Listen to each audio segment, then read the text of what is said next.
One of the things that we mentioned in an earlier lesson is that I'm actually considering buying a new camera right while we're filming this course. So it's going to be cool to kind of dive into what Will and Sam think I should buy and kind of talk more about the process of what camera I should get.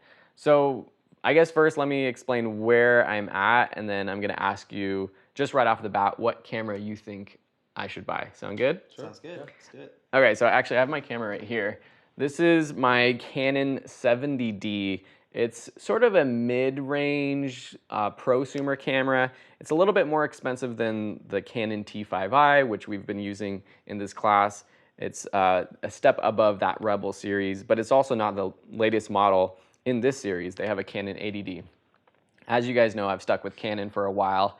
I had the Canon 7D and now the Canon 70D, but I'm just not excited to go out and shoot with this camera. I was telling Sam before we were recording that even though I have this nice L series lens, it's the older model, and with this camera, with the lens, the autofocus is it just isn't as sharp as I want or as quick as I want. It's so big. Yeah, and it's huge. It's heavy, right? Yeah.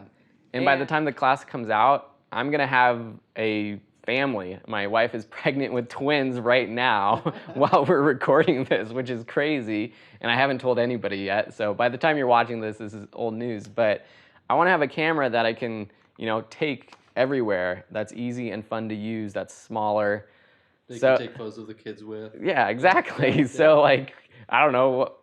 Just right off the bat, what do you know about like the current camera market and DSLR versus mirrorless versus just getting a new smartphone? What advice do you have for me? There's a lot of things to consider because you obviously also do video stuff. Mm-hmm. And you also, from what I know, have gone on some good trips. And I assume with kids, you might not be going as far, but you'll be doing, some of those trips and whatnot. Mm-hmm. So I think both of us have mirrorless cameras. Mm-hmm. And the only point that I see DSLR still being competitive is really on the high-end weather seal, these robust cameras that will withstand Arctic winds. Mm-hmm. Otherwise, I think most mirrorless cameras fully compete with any DSLR, and the size, the form factor, everything is just really nice. Mm-hmm. That being said, though, because you have Canon stuff, you don't want to buy a bunch of new lenses necessarily. Yeah. Well, so switching systems, it's a big commitment. Yeah. And I think also like those Canon lenses are not cheap. Like if you have several of them, it may be worthwhile looking into a system that will use those lenses or adapt to those lenses. I think that's one of my biggest concerns right now is that I do have Canon lenses. I think I might be at a point where, like a lot of the students watching this class, maybe I have a few extra lenses compared to them. I have the 24-70, but that's old, like I said, and it still shoots great photos and videos, but it's not as fast as I want it to be. But I actually don't have a lot of the other like higher end lenses in the Canon series. I have a lot of their cheaper lenses, so I wouldn't mind switching to another system. I think you're specific in the sense that like you do video and do photo. Now, if you separate those things, if you say like we're shooting this on a Canon C100, right? So that uses Canon lenses. Yeah. So if you get another camera that uses Canon lenses, you can share them. Yeah. However, if you sever those two things and you let that be its own business, and now it's Phil, the photographer. I want to go on vacations with my family. I just want to take great photos. Now that kind of opens you up to you can start all anew, right? Yeah. You can be a whole new system. You can start with whatever system you want and start building it up, and then just kind of separate business and pleasure, I guess. Yeah. So I guess it depends on what kind of photos you're going to be taking. And even at that, with having babies, toddlers, for the next few years, you're going to want to be, it's going to be personal. It's going to be more up close. You're not going to be needing a bunch of lenses. You could probably get one camera and just have a nice prime lens, or maybe a nice zoom, and that be it. And just it's fit for family photos and all that type of stuff. You work with your C100 for video stuff, and then when it's personal family time, you use your more compact whatever the new system is. Yeah. I also know that your dad has a Canon, right? So maybe you could gift him some of your old lenses or something, just so he can use keep it in the family type of thing. That's a good idea. I mean, when I was considering purchasing a new video camera, which we're shooting on right now, I was thinking about, should I just upgrade to a better DSLR or mirrorless that is great for both video or photo, which I think a lot of people watching this might be considering, like they want to do video and photo. So do I do the Panasonic GH5? Do I go with the Sony A7S or A7R, which have kind of gone crazy in the video market too? So that was definitely a consideration, but I think I decided on the Canon C100 for other reasons. It's bigger, it's better for video, but it obviously doesn't take photos. So now I am kind of separating video from photo. So I am happy to kind of dive into a new system.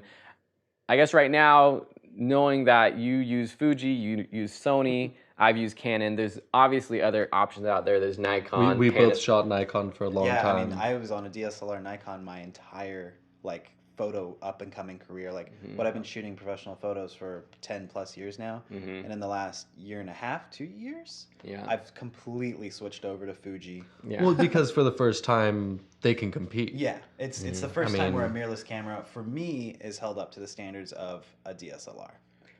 Is there any concerns I should have with, say I switched over to Fuji XT, I get XT2, or maybe they're coming out with an XT3 sometime, and I wait till that comes out. What, I guess, are the biggest drawbacks to switching to Fuji in that kind of form? So for me, like as far as this mirrorless system goes, is they don't really have a full frame consumer mirrorless camera yet. So if that's something that you're interested in as far as like resolution, as far as light gathering, you know, you'll probably maybe want to shy away from it. For me, the whole idea behind the Fuji was that it was small, it was lightweight, the lenses are not crazy expensive, the camera itself is not crazy expensive, and I can mod it from a professional camera shooting like this to, you know, and you can do this with Sony too, but now it becomes, I have a nice little 23mm, nice little tiny travel camera that I can just kind of slip into wherever.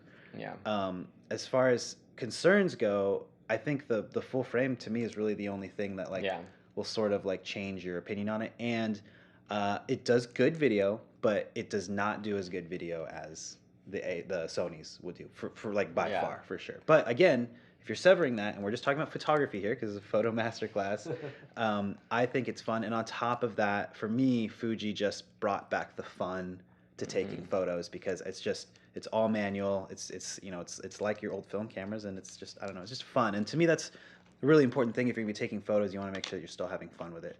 Not that you can't have fun with other cameras, obviously, and other cameras look great too. I think for me personally, this system just is nice. So concern-wise, though, yeah, just the full frame is the only thing that like I think Fuji lacks, but for good reason, because of the size. Okay.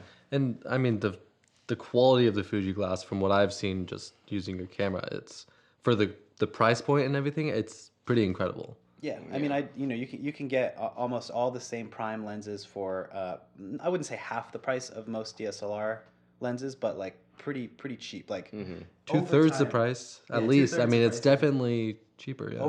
If you're investing in a new system, Fuji's like a really good way to go. And in the last 4 years, they've really started ramping up their X series stuff. And there's a bunch of different versions, like they have a rangefinder version of this mirrorless camera that's even better for travel, that uses the same glass. And then they have a smaller version of each camera that's not weather sealed, but it's smaller, but it has the same sensor. So, you know, there's a lot of options in that world. Yeah. But, you know, as far as ergonomics and using it in full frame, that would be the only thing that may get you. And I haven't actually held Samsung all that much, but this is a little bit more easier and more robust, I guess, to hold than the Fuji. It's a little bigger. Okay, so switching gears to Sony, because Sony has really come on the market the past few years with their cameras. I mean, I feel like 10 years ago, you wouldn't have even thought about buying a Sony DSLR or mirrorless camera when thinking about getting a camera.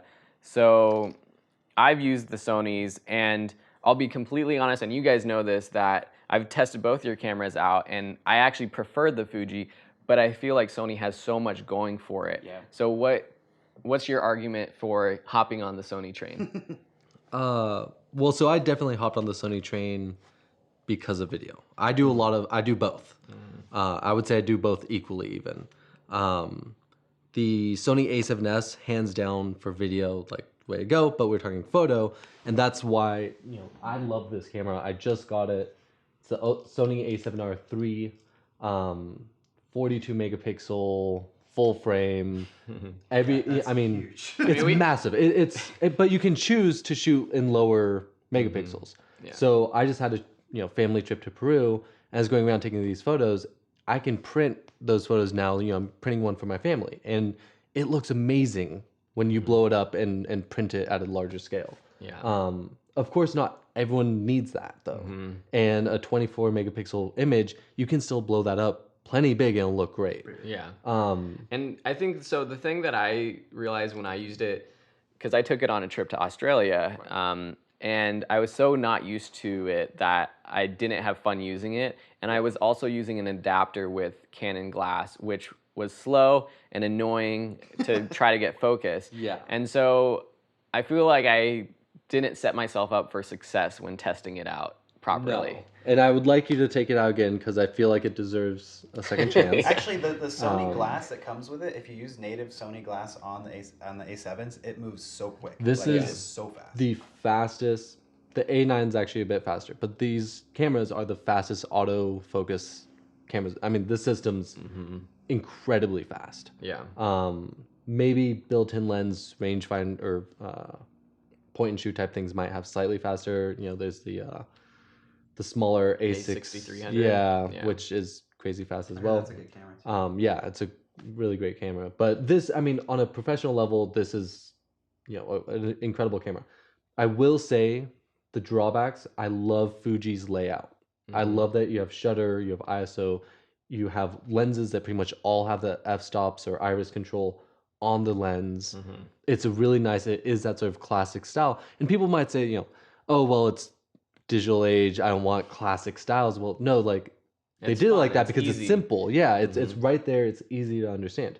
That being said, I know my way around this camera that it's all really quick for me. Yeah.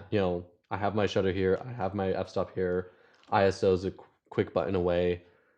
Once you know it, it's easy. Okay. But there is a learning curve, but it's also fully customizable. It's tough. And the Sony's more expensive though too. This is much more expensive. Yes. But You but pay it's for more different. sensor, Yeah, I it's mean, different. and then you compare these things to, like you said, the Sony A6300 over like the smaller version of that, 6500 now. which is Yeah. like the XT10 or 20, and then you talk about the GH4 or GH5, which Panasonic, Olympus also makes these really good level cameras. I don't think we see them much in our world because we've gravitated towards video and Fuji, but Well, those are really GH5's also popular GH5. I feel like's video. Yeah. I feel like people really talk about that for video. Yeah. I don't know any photographers that use that. I think it's that if you get a GH5, you're getting it for video and you can take photos as a backup. But I think where I'm at, I'm looking for a photo camera. So just to kind of clear out the Air 2, is there a real reason for me to go for a really nice DSLR like a Canon 1DX or the new Nikon D850, which these are probably going to be old when you're watching this, so there's going to be new models, but those are kind of the biggest, most professional cameras right now in the Canon and Nikon lines. Is there any? I mean, I don't think there's a reason for me to go that way. I really feel like unless you're going to be a true professional photographer and that is going to be a full-time everyday job, I don't think you need that much power personally. Yeah. I mean, I shoot photos pretty regularly for clients and for jobs, and I've even scaled back from that because these mirrorless cameras are so good and the price point is so good. Like, it takes a lot of money to invest in something. Right. I mean, when I was touring, both major event photographers I worked with were on 5D Mark IVs or and then even that got too slow for them, so they went to the 1DX or 1DC Canon, but they're taking thousands of photos every single day. Yeah. Every day for 365 days a year, they're taking an insane amount of photos. And those will go on to print, those will go on to so many different platforms. You need that level of quality. And then on this other end, you can go off into the humid rainforest, you can go into the icebergs, whatever, and it'll hold up. Yeah. I don't think need that. No. And the price point is ridiculous for those cameras. Especially if you're gonna enter into a new system. Like, say Yeah. you did find a Nikon that you liked, you got to start all over, and Yeah. at a camera that's like, $3,000 and up. Yeah. For that, you could get one of these mirrorless and a lens. Like, Yeah. so it's really dependent on, I guess, like what you're gonna do. So my last question is, so if I decide to go with Sony or Fuji and I just have a budget for one lens, which lens should I go for? Sam's grabbing his lens. You wanna go first? No, you can go first. For me, again, it depends on what you're going to do. Knowing your specific situation, Mhm. family, kids, vacation, maybe some stuff for video school online.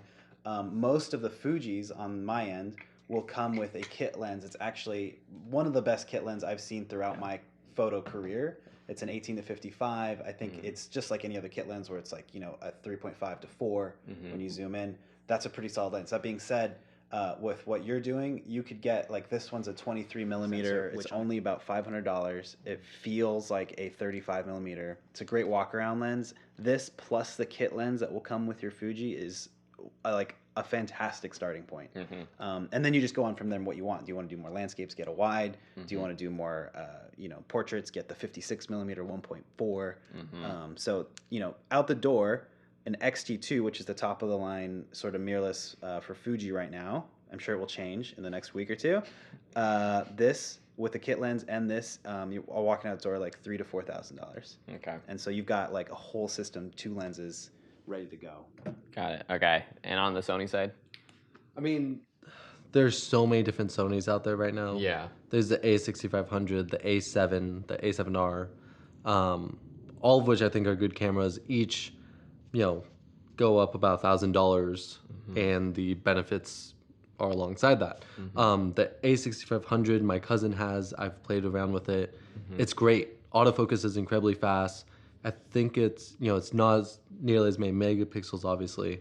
And then in terms of lenses, there's tons of options out there. There's the Batis, the Milvus, all these different levels. And again, there's how fast they are, the size of them, manual focus versus autofocus. There's a lot of options out there. I personally have fallen in love with just the 35 millimeter. I think picking a nice prime is always a good option. I like having the zoom options, but to be honest, I feel like I'll get a zoom and I'll use it. And it's like, okay, it's so easy. Like, I can just zoom in and out. And then I put this on, and the quality and the look of it is just so much better. Yeah. I got these Voigtlander lenses, which for the quality are very cheap, all things considered. It's a 1.2, so it's great in low light, but it is fully manual. So you have to be wanting to do manual. If you want autofocus, Sony does have a lot of options, and they've really built their line out. Yeah. Cool. Yeah. Can I say something else real Yeah, quick? So we're at the level of like pretty professional, a lot of in-depth photography, and like our systems are thousands of dollars and up. I feel like there's a level down. There's a tier down where, like, on Fuji's end, it's the XT10 or the XT20. On A7 is the A6300. A6500. And those with their kit, with Fuji's kit lens, you can always invest in that, and you're going to be spending under $1,000 on Fuji side. And then if you like it or you don't like it, you can have the kit lens now, sell that, and then upgrade to the next camera when you're ready. Yeah. So, it kind of depends on, and then if you don't like it, you can sell it and go back to the other system. You may lose a little bit of money here, but, at that level when it's under $1,000, and if you're not really putting up a few grand, I think that's also a really good place to start as you start to become a photographer. If you like it, you don't, it's a hobby, I don't know.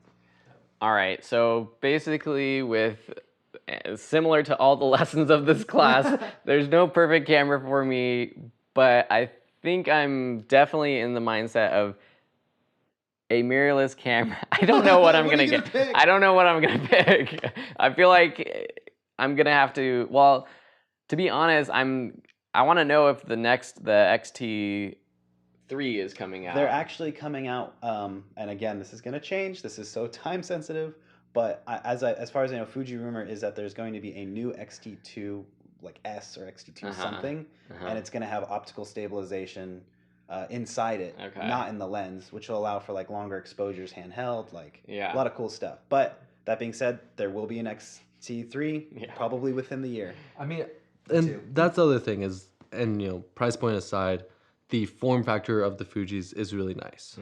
I think for anyone starting out with photography, we're talking about ISO, we're talking about shutter speeds, all these things, and to see the physical numbers right there, and as you turn a dial, you see the difference, is really nice. Yeah. The Sony, I do think you have to be a little bit farther along because they are more expensive, and you can get older generations that are fine, but their technology has just advanced so rapidly. So, yeah, it's. We're gonna have to do a follow-up video when I actually get my camera, which I'll do.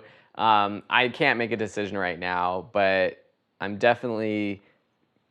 gonna switch from Canon. I'm not going to go with a big DSLR. It is gonna be a mirrorless camera, and it's gonna be.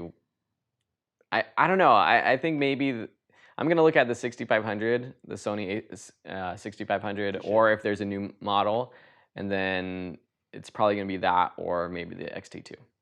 So I don't know. Hopefully this kind of brainstorm has helped you understand what all of the things you should consider when buying a new camera and kind of see the inside scoop. So if you have any questions about where I'm at, where you're at, anything we talked about, let us know on the course and we'd be happy to help.